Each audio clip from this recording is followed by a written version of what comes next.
সার্জিসের সম্পৃক্ততা নিয়ে যে অভিযোগটি এসেছে সেই বিষয়ে সার্জিসকে পরিষ্কার করতে হবে। আমি পরিষ্কারভাবে আমাদের নেতা কর্মীদেরকে বলে দিতে চাই, ধৈর্যের সীমা ছাড়িয়ে গেছে, সহ্যের বাঁধ ভেঙে গেছে। আগামী 24 ঘন্টার মধ্যে এই হামলাকারী শরীফ, হিল্লোল, তনয় সহ সাইফুল সহ যারা চিহ্নিত হয়েছে তাদেরকে যদি প্রশাসন গ্রেপ্তার না করে, সেই হাত দিয়ে ফারুকের গায়ে আঘাত করেছে ওই হাত আপনারা ভেঙে দিবেন।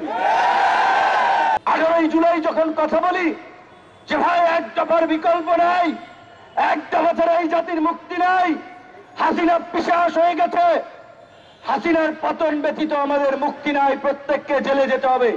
তখন বলে ভাই আমরা তো এক দফার জন্য আন্দোলন করি নাই, এটা কি উচিত হবে? এরকম এখন দুই একজন ব্যাপক বিপ্লব হয়ে গেছে, অথচ ফুল ছাত্রলীগের এজেন্ট হিসেবে এখন যাই হোক সোশ্যাল মিডিয়ার কারণে ব্যাপক পপুলারিটি হয়েছে, সেলিব্রিটি বনে গিয়েছে, কিন্তু তাদের পেছন দিকে একটু তাকাতে হবে।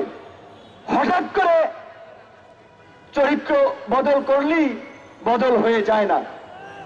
তো গতকালকে এই আহতদের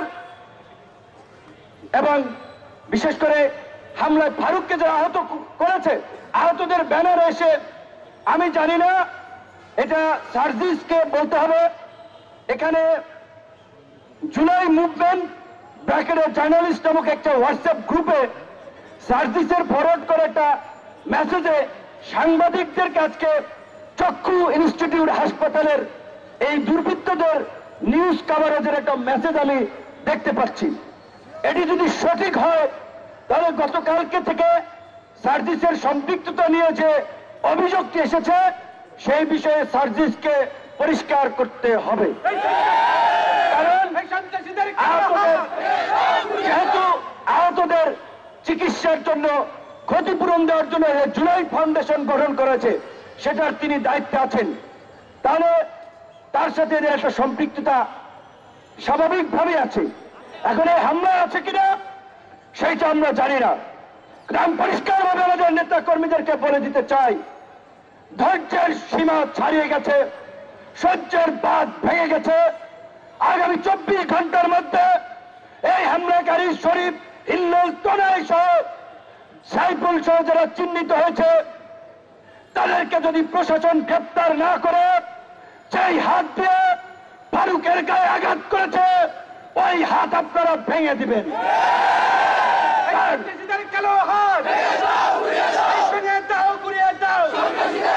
তার জন্য যদি জেলে যেতে হয়, হুকুমদাতা হিসেবে 1 নম্বর আসামি আমি আবার বললাম।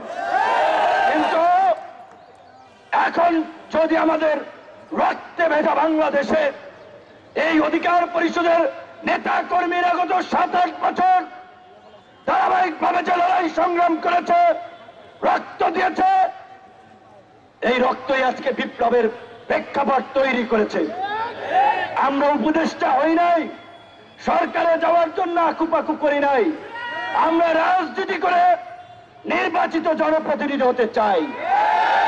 এই সরকারকে পরিষ্কারভাবে বলেছি, একমাত্র রাষ্ট্র পুনর্গঠনে সংস্কারের প্রশ্নে একমাত্র গণ অধিকার পরিষদ ব্ল্যাঙ্ক চেক দিয়েছে।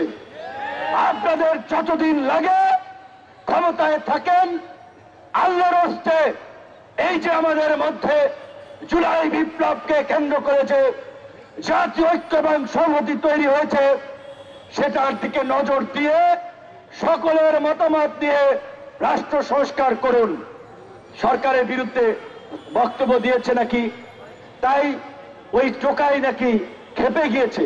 প্রথমত হচ্ছে ওই ছোকরা ছেলে, বোঝাই যাচ্ছে ধান্দাবাজি করার জন্য এর সাথে ছবি, ওর সাথে ছবি, কাজী ও কোনো গুরুত্বপূর্ণ ব্যক্তি না, সরকারের এর সাথে কোনো সম্পৃক্ততা আছে বলে আমি মনে করি না।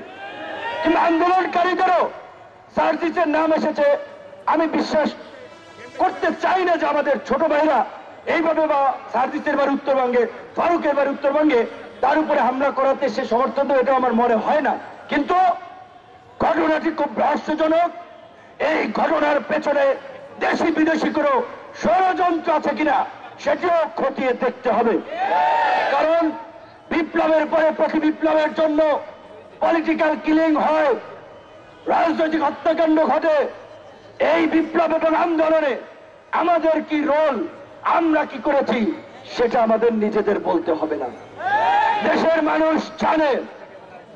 তাই আমাদের জেএমপি কমিশনারের সাথে গতকালকে কথা হয়েছে, উপদেষ্টা সহ সকলকে বলবো আগামী 24 ঘন্টার মধ্যে আমরা অ্যাকশন দেখতে চাই, অন্যথায় আপনাদের উপরে কিন্তু আমরা আস্থা রাখবো না। আইন নিজের হাতে তুলে নিয়েই এই শহীদ মিনার এনে বিচার করব। ওরা নাকি ক্ষমা চেয়েছে, এইভাবে সিনেমা স্টাইলে মেরে ক্ষমা চাইলে ক্ষমা হবে না, হবে না। আমরা এত হাতেম তাই না।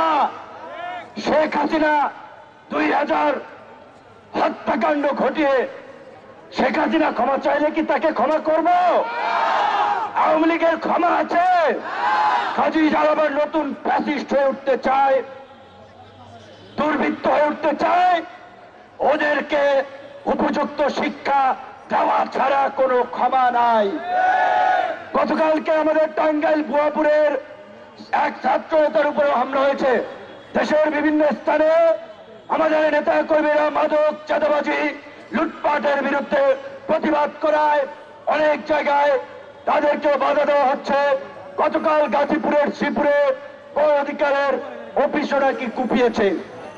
পরিষ্কার ভাবে বলতে চাই বন্ধুগণ, অ্যাকশনের বিপরীতে পাল্টা অ্যাকশন ছাড়া রাজনীতিতে টিকে থাকা যাবে না।